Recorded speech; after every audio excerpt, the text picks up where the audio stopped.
최고의 법률 전문가들과 함께하는 GBC 법률 상담의 구독양입니다. 미국 시민권을 취득하는 영주권자들이 한 해 100만 명에 달하는 시대로 복귀했다는 뉴스 보셨을 겁니다. 그만큼 지금이 시민권을 받기 좋은 시기라는 말도 되겠죠. 시민권 취득하기 위해서는 영주권 취득 절차가 우선일 텐데요.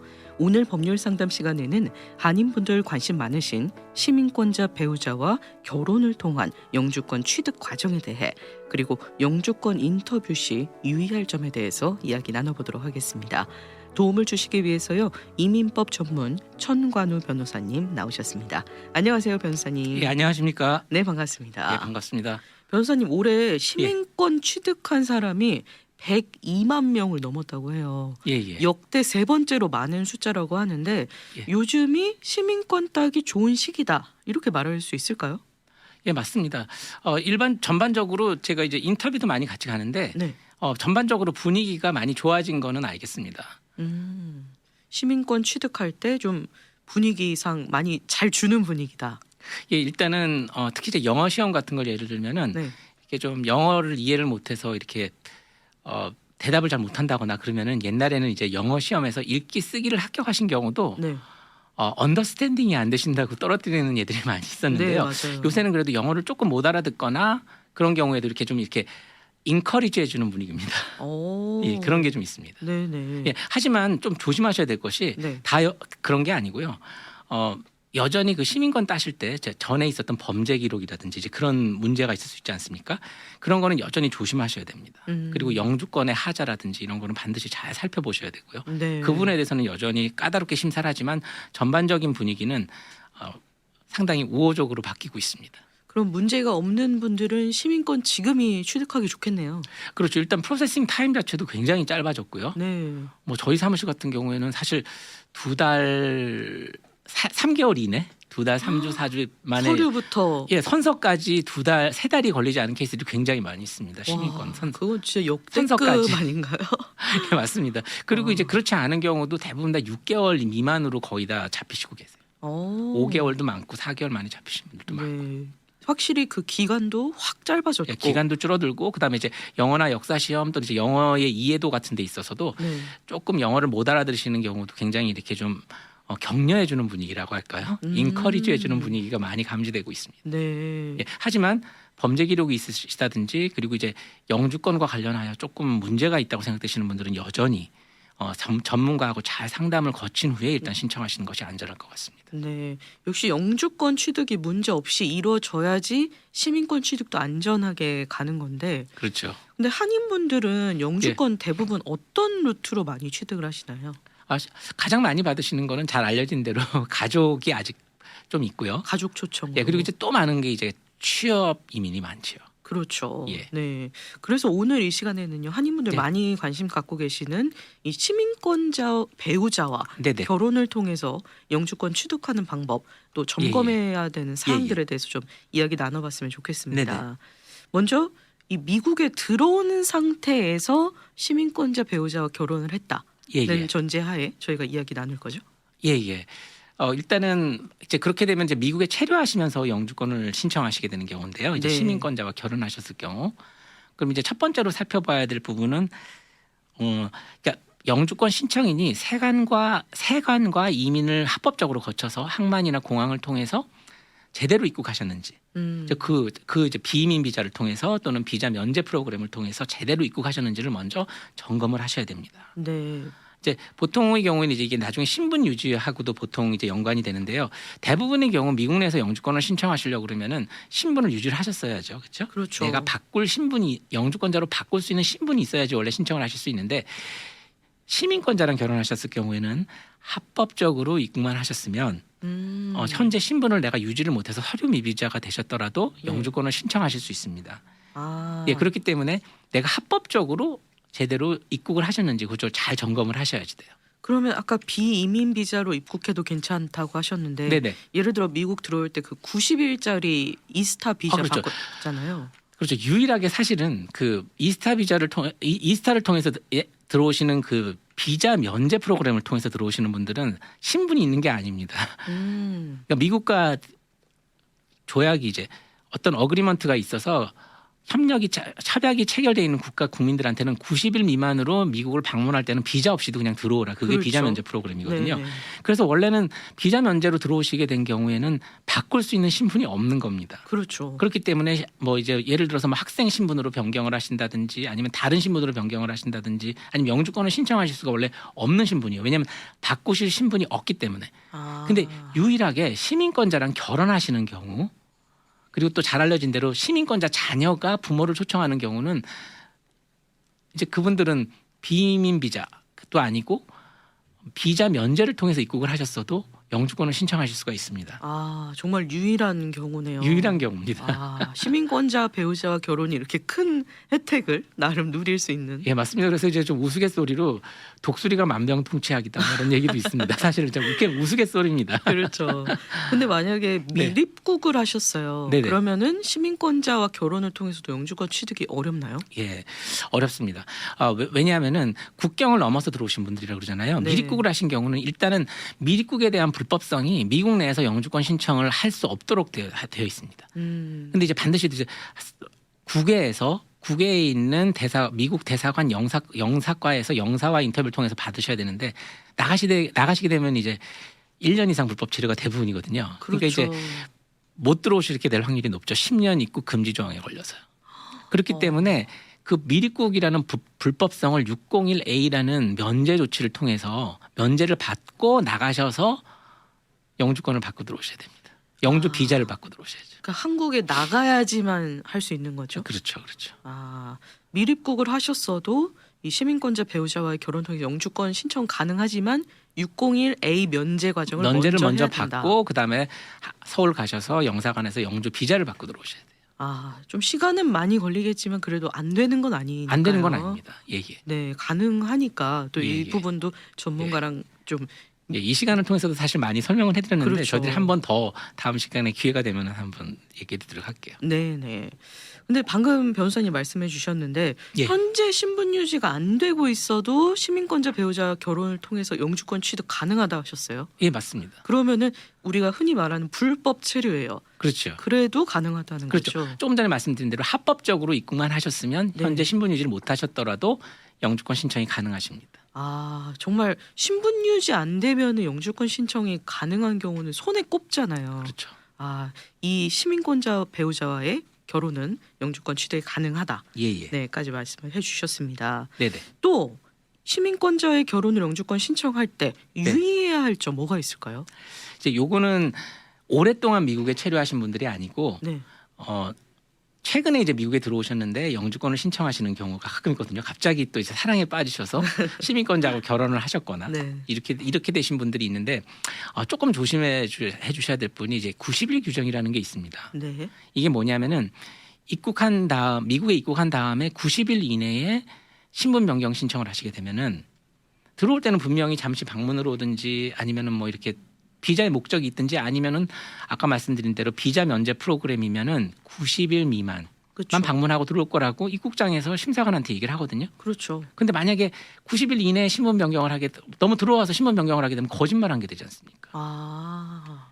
그렇기 때문에 입국 시부터 거짓말한 거다 이렇게 그런 위험이 있거든요. 그래서 이제 정해놓은 것이 90일의 규정입니다. 90일이라는 거는 마음을 충분히 바꿀 수 있는 시간이라는 거죠. 그래서 이제 90일이 지난 다음에 영주권 신청을 하시게 되면은 입국장에서 거짓말을 했다고 얘기를 할 수가 없게 되죠. 근데 입국할 때 예를 들어 아까 이스타 비자 같은 네. 거 갖고 들어오면은 뭐 여행하러 왔다, 뭐 친구 그렇죠. 만나러 왔다 이렇게 그렇죠. 말했을 텐데. 그렇죠. 이제 그 말이 근데 이제 거짓말이 되는 거죠. 90일 그래서. 이전에 신청을 하시면요. 그래서 잘 보셔야 됩니다.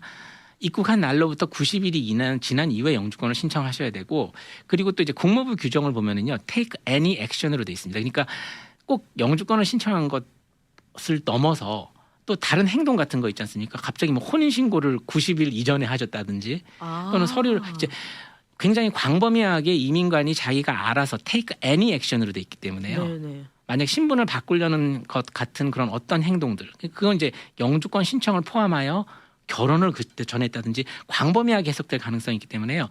그 부분은 조금 90일 규정하고 관련해서는 변호사하고 상당히 좀 세밀하게 상담을 거치신 다음에 영주권을 이제 신청하시도록 하는 것이 꼭 필요할 것 같습니다. 이 규정과 관련해서는요.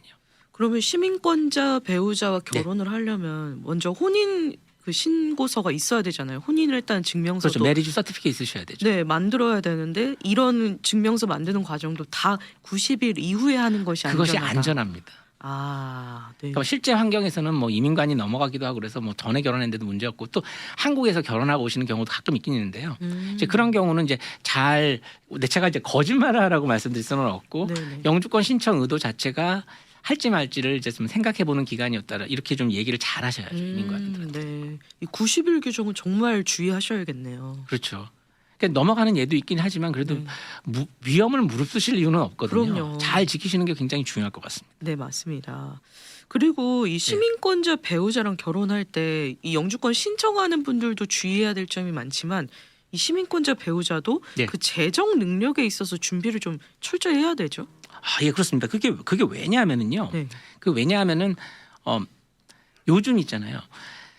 이 가족 초청에 있어서 정말로 가장 큰 비중을 차지하는 것이 바로 이 재정 보증입니다. 그러니까 영주권을 하실 경우에 페티션을 파일해주는 초청인의 재정 능력이 지금 이민 역사상 그 어느 때보다 가장 중요하다고 보고 있습니다. 오, 그래요? 왜냐하면 혹시 영주권을 신청을 해서 이분이 영주권을 받았는데 그 다음에 복지 혜택을 엄청나게 줘야 된다. 이런 경우가 이제 있을 수 있기 때문에 그런 이제 재정 부담을 놓고 이제 보는 거죠. 이제 그런 경우가 있기 때문에 초청인의 재정 능력에 대해서 굉장히 철저하게 심사합니다. 그러니까 원래는 이미그레이션 페티션 초청장을 파일해 주시는 초청인은 같이 재정 보증을 하겠다는 서약서까지 같이 내도록 되어 있습니다. 그렇기 때문에 일단은 내가 이제 그 재정 능력이 되는지 초청인이 그것도 굉장히 꼼꼼하게 따지셔야 됩니다. 근데 초청인의 재정 능력을 뭐 기준이 있는 건가요? 예, 있습니다. 그게 이제 보통은 I864P라고 그래서 그냥 네. 구글을 해보시면은 우리 현재 이제 결혼하시는 분들 가족 숫자에 맞춰가지고 이제 각각 이제 그 기준이 얼마 이상을 세금 보고를 하셨어야 된다는 것이 딱 나와 있습니다. 그걸 맞추시면 돼요. 아, 네. 그렇군요. 그렇죠. 근데 만약에 그 기준을 못 넘긴다. 그러면 어떡하죠? 그런 경우에는 이제 조인트 스폰서라고 그래가지고요 연대 보증을 서주실 분을 찾으셔야 됩니다. 아, 재정 다른 보증을요. 3자가 필요한 거군요. 예. 그러니까 폼 1040이라 그러죠. 개인세 보고서 인컴 텍스 리턴에서 이제 토탈 인컴이 그 중요한 넘버입니다. 그 토탈 인컴이 그 USCIS에서 정해준 임금 이상 그 소득 이상이 될 때만 조인트 스폰서가 되실 수가 있거든요. 조인트 스폰서를 하실 수 있기 때문에 만약 그게 초청인이 안 된다고 생각하시면은 이제 그 기준을 만족시키는 조인트 스폰서를 꼭 찾으셔야죠. 그럼 연대 보증인은 뭐 어떤 사람이 할 수 있나요? 일단은 이제 아까 말씀드린 대로 세금 보고서 상으로 아까 말씀드린 대로 USCIS에서 정해놓은 그 기준 이상의 소득을 보고를 하셨어야 되고요. 그리고 또 영주권자 또는 시민권자셔야 됩니다. 그런 기준이 있군요. 네네. 그러니까 이 시민권자 배우자가 재정적으로 능력이 안 되면은 영주권 신청의 거절 사유도 충분히 된다는 거죠. 그렇죠. 아, 그게 사실 제일 중요합니다. 재정 능력. 네, 그렇죠. 그래서 이제 조인트 스폰서가 네. 또는 스폰서가 페티셔너가 뭐 인컴이 굉장히 높은 경우는 조금 빨리 나오는 것 같아요.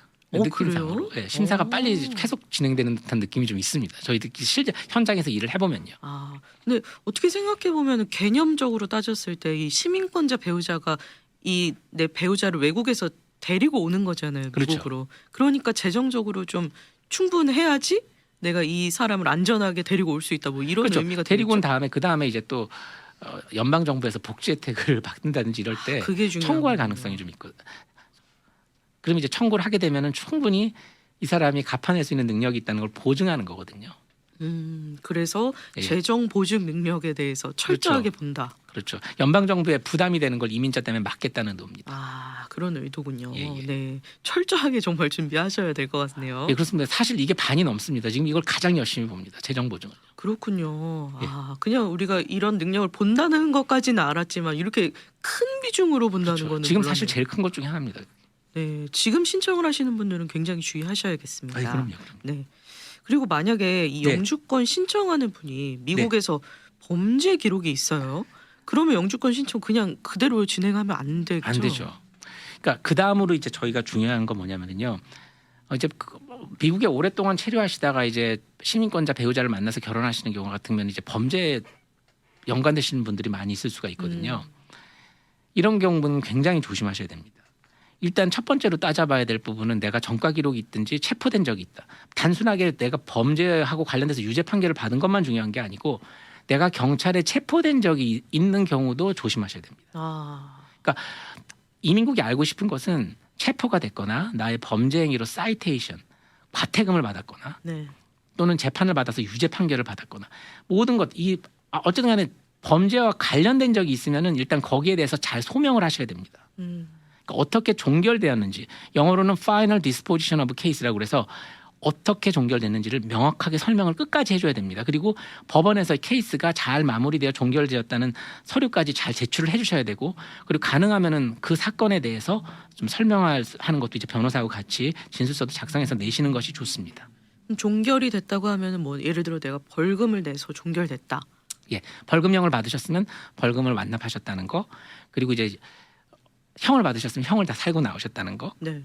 그리고 또 이제 뭐 시민권 같은 경우에는 이제 집행유예를 받았으면 집행유예가 잘 끝났다는 거. 그리고 보통 이제 영주권에는 뭐 집행유예를 사실 끝내지는 않았는데 가벼운 경우는 그냥 받는 경우가 있긴 있지만 그래도 다 끝냈다는 걸 명확하게 보여주는 게 좋겠죠. 집행유예 같은 경우도. 네네. 근데 만약에 이 범죄의 그 크기가 굉장히 큰 범죄다. 이럴 경우는 그런 경우는 일단 영주권을 못 받게 되는 사유가 될 수 있죠. 이게 특별히 이제 모럴 터피투드 크라임이라고 그래서 사람을 이제 상해를 입히거나 네. 또는 이제 사기, 뭐 경제범인데 굉장히 이제 큰 범죄를 저질렀거나 또는 이제 뭐 남의 재산을 무상하게 큰 불이익을 입힌 경우 있죠. 뭐 기물을 파손했다거나 이제 여러 가지 그리고 이제 배우자 폭행. 뭐 여러 가지 신체적인 상해를 입힌 걸 좀 안 좋은 범죄들이 있습니다. 도덕적으로 큰 흠결이 있는 범죄들. 모럴 터피투드 크라임인 경우에는 일단은 거기에 대해서 면책을 받아야지만 영주권을 신청하실 수가 있습니다. 그러니까 그건 이제 전문가하고 상의를 해보셔야 됩니다. 그러니까 경범, 미스디미너거나 또는 이제 조금 약간 이제 심각하지 않은 범죄와 열리는 네. 경우는 방금 말씀드린 대로 법원에서 어떻게 종결이 됐는지를 명확하게 보여주는 서류만 서류 제출하시고 범죄에 대해서 설명하면 되지만 모럴 터피투드 크라임이라고 그래서 좀 심각한 범죄의 경우에는 영주권을 못 받는 캐러고리가 될 수 있거든요. 그러니까 거기에 대해서는 면책을 받으셔야 됩니다. 그러면은 그 면책 과정을 먼저 진행하고 그 다음에 영주권 신청을 들어가야 되는 건가요? 영주권 신청이 들어가 있어야지 면책을 할 수 있습니다. 신청 먼저 하고. 네네. 아니면 이제 보통 영주권 신청할 때 같이 하시거나. 동시에도 가능하군요. 예, 저희들이 이제 특히 뭐 그거는 이제 따로 601 면제라고 그러죠. 아까는 601A라고 그랬는데 네. 영주권을 못 받게 되는 사유가 나의 범죄 행위, 잘못된 행위 때문에 그렇게 된 것이다. 그럴 경우는 나의 잘못된 행위, 범죄 행위에 대해서 면책을 받는 것이 601 면제입니다. 그러면 601 면제랑 영주권 신청이 동시에 들어가야 되니까 이거는 진짜 전문가의 도움이 그렇죠, 꼭 필요하겠네요. 필요하죠. 흔히들 지금 그 프로디 학원 문제 있지 않습니까? 그것도 내가 프로디 학교에 다녔다는 것 자체가 이제 거의 공범관계처럼 돼서 네. 나의 잘못된 행위 때문에 영주권을 못 받는 거기 때문에 그 학교 다닌 거에 대해서 면책을 받아야 됐거든요. 네네. 그게 그때 이제 가장 많이 쓰인 게 601이고요. 그러면 프로디 학교 관련된 분들이 시민권자 배우자랑 결혼할 때도 601 면제가 필요한 거네요? 그렇죠. 아직까지는 필요하죠. 앞으로는 어떻게 될지 모르지만 왜냐하면 내가 잘못된 행위를 한 거거든요. 그러니까 뭐 저희가 받은 인상은 거의 이제 이민 사기 행위의 공범자처럼 이렇게 취급을 했었거든요, 지금까지. 네. 그래서 저희 사무실에도 최근 5개 정도 영주권을 취득하셨는데 프로디 학교 다니신 분들이요. 네. 다 601 면제를 통해서 받으셨고 근데 최근에 몇 개는 그냥 나온 얘기가 좀 있어요. 그래서 좀 조금 지켜봐야 될 것 같습니다. 이제 이 프로디아 학원과 관련되신 분들에 대해서 앞으로 어떻게 될지 하지만 저희가 여름, 가을까지 쭉 받으신 분들은 전부 다 601 면제를 통해서 영주권을 취득하셨습니다.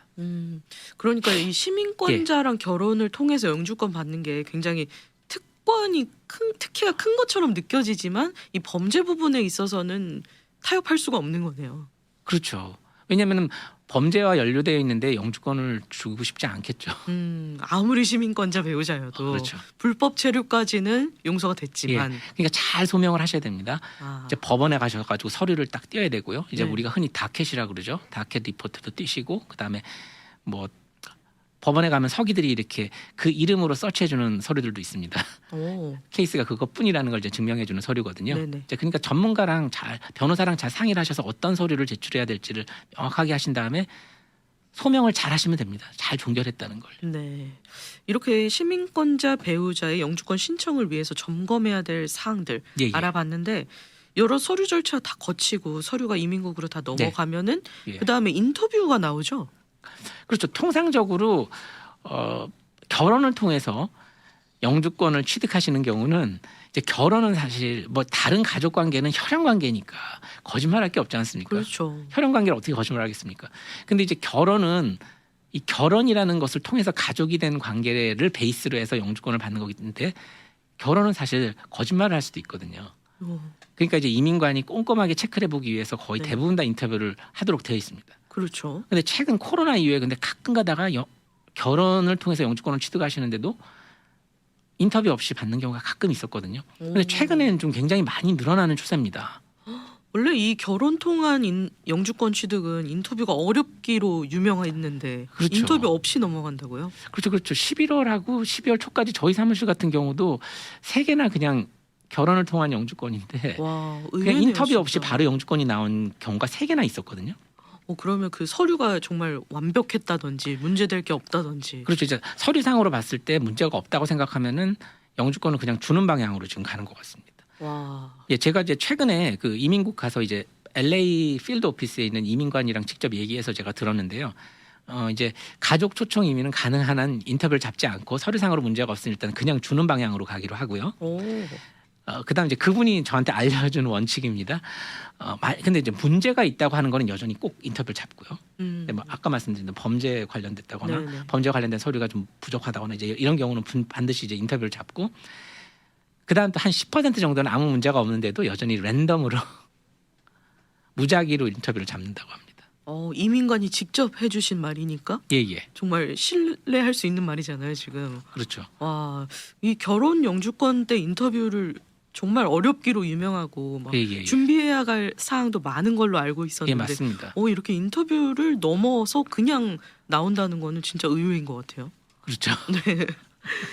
자, 이 결혼 영주권을 통해서 그래서 인터뷰가 그래도 갈 확률도 높기 때문에 그렇죠. 여전히 10%는 잡습니다. 그렇죠. 아무리 안 한다고 하더라도. 네, 이 결혼 영주권 인터뷰 때는 정말 철저하게 서류도 갖고 가셔야 되고 또 외워서 가야 되는 부분도 많잖아요. 그렇죠. 물어보는 질문에 제대로 답을 제대로 안 하면 답변하셔야 되고 네. 준비하셔야 될 서류들도 많고요. 네, 진짜 서로에 대한 그 배우자에 대한 정보들도 다 암기를 철저하게 하고 가셔야 되고요. 그럼요. 네, 진짜 꼬투리 잡는 게 많다고 들었어요. 예, 맞습니다. 일단 배우자분이니까 뭐 결혼하신 날짜 그건 정확하게 알고 있어야겠죠. 그렇죠. 그리고 서로의 생일 정도 그리고 이제 어떻게 만나셨는지 이런 네. 부분에 대해서 네. 많이 물어보도록 되어 있죠. 처음에 어떻게 만났는지 그리고 어떤 과정을 통해서 결혼을 하시게 됐는지 뭐 프로포즈한 날짜, 처음 만난 날짜 이런 거를 꼼꼼하게 일단 걸리면 다 물어보거든요. 그러니까 결혼과 관련해서 정보들 그리고 서로에 대한 그런 정보들 있죠. 그렇죠. 생일, 그다음에 또 결혼하신 날짜, 그리고 옛날에는 뭐 사실 부모님 이름 물어보는 경우도 있었습니다. 근데 요새는 잘 안 물어보더라고요. 근데 또 공동으로 이 결혼해서 같이 어떤 서류를 갖고 있냐 뭐 이런 것도 물어보지 않나요? 그렇죠. 이제 인터뷰를 가시게 되면 이제 인터뷰의 첫 번째 목적은 일단 저희들이 자기네들이 이제 서류를 보다가 물어보고 싶은 사항에 대해서 자세히 물어보는 거, 네. 결혼에 대해서도 그렇게 여러 가지. 네. 두 번째는 오리지널 서류를 점검하기 위한 것이 있습니다. 그리고 이제 그 다음에는 처음에 결혼하면 공동 서류가 별로 없잖아요. 그렇죠. 근데 이제 인터뷰까지 이제 기간을 조금 기다리다 보면은 같이 이제 혼인 생활을 하다 보면 이제 공동 서류가 늘어나겠죠. 그러니까 이제 결혼하고 관련해서 이제 공동 서류를 잘 준비해 가셔야 돼요. 인터뷰 때는요. 공동 서류라 하면 이제 두 사람 이름이 올라가 있는 서류들이겠죠. 이제 은행 공동 구자라든지 또는 이제 텍스 리턴을 그 사이 하셨으면은 네.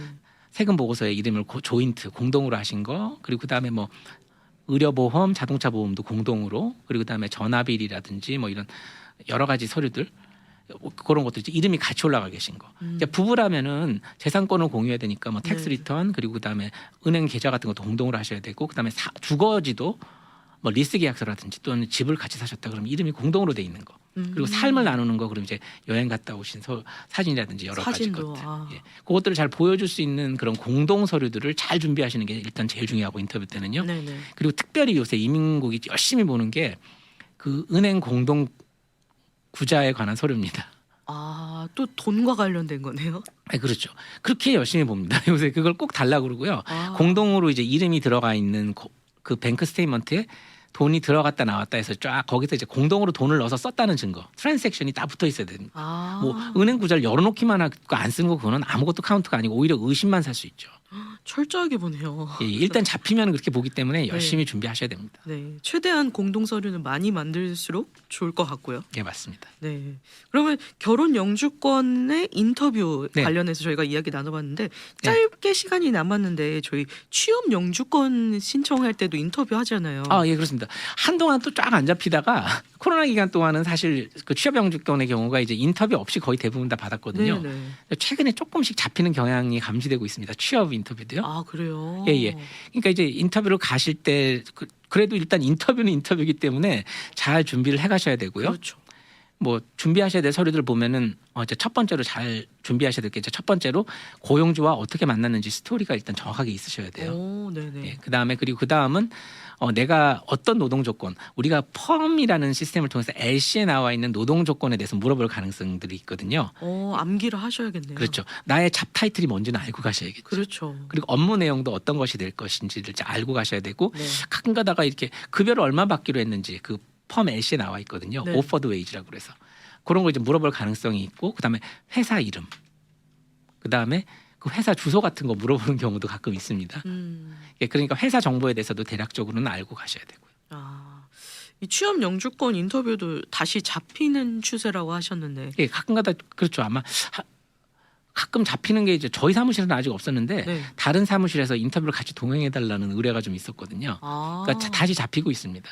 그리고 이제 또 한 가지 이제 조심하셔야 될 게 취업 영주권은 방금 그 네. 고용주에 대한 거 그리고 자기 잡에 대한 거 이런 정보도 중요하게 알고 가야겠지만 네. 이 취업 영주권은 일단은 내가 미국 내에 들어오신 다음에 신분 유지를 쭉 했다는 걸 보여주는 것도 굉장히 중요한 파트입니다. 왜냐하면 신분 유지가 안 된 상태였으면 영주권을 신청하실 수가 없거든요. 그렇죠. 그러니까 이제 학생으로 치료하셨으면은 이제 학교 다니셨던 기록들 있죠. 네. 뭐 수료증이라든지 졸업증, 그다음에 성적표, 그리고 그다음에 이제 튜이션을 내셨던 거, 학비 내신 기록, 그리고 그다음에 또 H1B라든지 또는 J1 또는 이제 기타 일하실 수 있는 비자로 미국에 체류하셨던 분들은 그 회사에서 받으신 W2 그리고 페이스톱들을 준비를 쫙 하셔야 되고 네. 혹시나 이제 뭐 E2로 체류하시다 영주권을 받으셨으면 E2 비즈니스를 제대로 했다는 증거, 뭐 세금 보고서라든지 뭐 이런 것들, 법인세 보고서 이런 걸 잘 준비해 가셔야지 됩니다. 네. 신분 유지를 딱 보여줄 수 있어야 되니까요. 네. 이 취업 영주권이건 결혼 네. 영주권이건 인터뷰 잡히는 거는 일단 준비를 많이 하셔야 되잖아요. 그렇죠. 그냥 가서는 안 되잖아요. 또 꼬투리 잡힐 수도 있고. 그럼요. 반드시 이제 그리고 또 그 케이스 저는 굉장히 일반적인 이것만 해드린 거고 네네. 그 케이스 자체 되게 좀 그 케이스마다 특수성 있지 않습니까? 그러니까 서류를 준비하신 변호사님하고 꼭 저희는 꼭 리허설 다 해드리거든요. 아니 같이 가기도 하고 그렇기 때문에 리허설을 거치는 게 굉장히 중요합니다. 네. 인터뷰에서 정말 뭘 물어볼지 모르는데 준비 안 하고 갔다가 얼버무리면 괜히 꼬투리 잡는 경우도 있다고 그러더라고요. 그럼요. 어쨌든 이 영주권 인터뷰는 정말 철저히 준비할수록 많이 준비할수록 좋은 것 같습니다. 그렇습니다. 네, 요즘에 이런 이민 추세가 약간 종잡을 수 없는 부분도 있는 것 같기도 한데 연말이어서 그런지 몰라도 네, 또 계속 지켜봐야 될 부분도 있는 것 같고요. 예, 여러 예. 가지 이민 관련해서 문의사항이 있으신 분들은 천관우 변호사님 사무실로 연락 주셔서 도움 받으셨으면 좋겠습니다. 변호사님과 연락 가능한 전화번호 안내 부탁드릴게요. 예, 저희 LA 사무실은요. 213-232-1655 213-232-1655로 전화 주시면 되고요. 그다음 저희 부에나파크 오렌지 카운티 오피스 전화번호는 714-522-5220 714-522-5220으로 전화 주시면은 저희가 잘 안내해 드리겠습니다. 네, 천관우 변호사님 사무실로 문의를 주시면요 아주 친절하게 안내 받으실 수 있겠습니다. 오늘도 함께해 주신 천관우 변호사님 감사하고요. 저희는 내년 이 시간에 또 뵙도록 하겠습니다. 벌써 한 해가 다 갔습니다. 네, 맞습니다. 오늘도 함께해 주신 천관우 변호사님 감사합니다. 예, 감사합니다. 미주 복음 방송은 예수님만 전해요.